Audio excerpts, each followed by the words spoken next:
السلام علیکم۔ چچا چھکن نے تصویر ٹانکی۔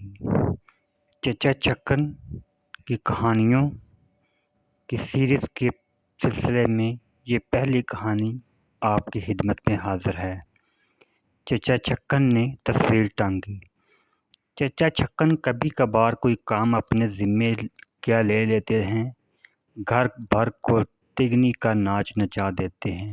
ابے لونڈے، جا بے لونڈے، یہ کیجیو وہ دے دیجیو، کار بازار ایک ہو جاتا ہے، دور کیوں جائیو، پرسوں پلے روز کا ذکر ہے، دکان سے تصویر کا چوکھٹا لا کر آیا، اس وقت تو دیوان خانے میں رکھ دی گئی، کل شام کہیں چچی کی نظر اس پر پڑی، بولی، چھٹن کے ابا، تصویر کب سے رکھی ہوئی ہے، خیر سے بچوں کا گھر ٹھہرا، کہیں ٹوٹ گئی تو بیٹھے بٹھائے روپے 2 روپے کا دھکا لگ جائے گا، کون ٹانگے گا اس کو، ٹانگتا اور کون، میں ٹانگوں گا، کون سی ایسی جوئی شیر لانی ہے، رہنے دو، میں ابھی سب کچھ خود ہی کیے لیتا ہوں، کہنے کے ساتھ ہی شیروانی اتار چچا تصویر ٹانگنے کے در پہ ہو گئے۔ امامی سے کہا، بیوی سے 2 آنے پیسے لے کر میخیں لے آ۔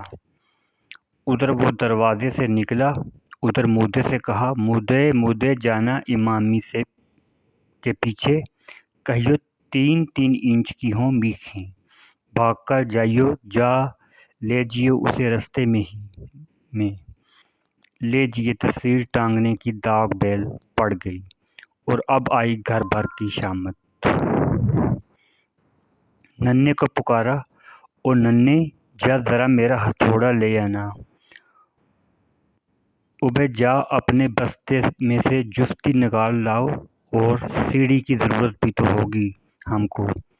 ارے بھائی للو، ذرا تم جا کے کسی سے کہہ دیتے سیڑھی یہاں آ کے لگا دے، اور دیکھنا وہ لکڑی کی تختے والی کرسی بھی لیتے آتے تو خوب ہوتا۔ چھٹن بیٹے، چائے پی لی تم نے؟ ذرا جانا تو اپنے ان ہمسائے میر باقر علی کے گھر، کہنا ابا نے سلام کہا ہے اور پوچھا ہے آپ کی ٹانگ اب کیسی ہے، اور کہیو وہ جو ہے نا آپ کے پاس، کیا نام ہے اس کا، ایلو بھول گیا، پلول تھا کہ ٹلول، اللہ جانے کیا تھا، خیر وہ جو کچھ ہی تھا، تو یوں کہہ دیجیو کہ وہ جو آپ کے پاس آلہ ہے نا جس سے سیدھ معلوم ہوتی ہے، وہ ذرا دے دیجیے، تصویر ٹانگنی ہے۔ جائیو میرے بیٹے، پر دیکھنا، سلام ضرور کرنا، ٹانگ کا پوچھنا مت بھولنا۔ اچھا، وہ تم کہاں چل دیے للو؟ کہا جو ہے ذرا یہیں ٹھہرے رہو، سیڑھی پر روشنی کون دکھائے گا ہم کو۔ آ گیا مامی، لے آ میخیں، مودہ مل گیا تھا، 3 انچ کی ہے نا، بس ٹھیک ہے۔ ابے ایلو ستلی منگوانے کا تو خیال ہی نہ رہا، اب کیا کروں؟ جانا میرا بھائی جلدی سے ہوا کی طرح، اور دیکھو بس ذرا 1.25 گز کی ہو ستلی، یہ نہ بہت موٹی ہو نہ پتلی، کہہ دینا تصویر ٹانگنے کو چاہیے ہے، لے آیا۔ ادو ودود کہاں گیا ودود میاں؟ اس وقت سب کو اپنے اپنے کام کی سوجی ہے، یوں نہیں کہ آ کے ذرا ہاتھ بٹائیں، یہاں آؤ، تم کرسی پر چڑھ کر مجھے تصویر پکڑانا۔ لیجیے صاحب، خدا کر کے تصویر ٹانگنے کا وقت آ گیا، مگر ہوئی شدنی۔ چچا اسے اٹھا کر ذرا وزن کر رہے تھے کہ ہاتھ سے چھوٹ گئی، گر کر شیشہ چور چور ہو گیا۔ ایّے کہہ کر سب ایک دوسرے کا منہ تکنے لگے۔ چچا نے کچھ خفیف ہو کر چوں کا معائنہ کیا،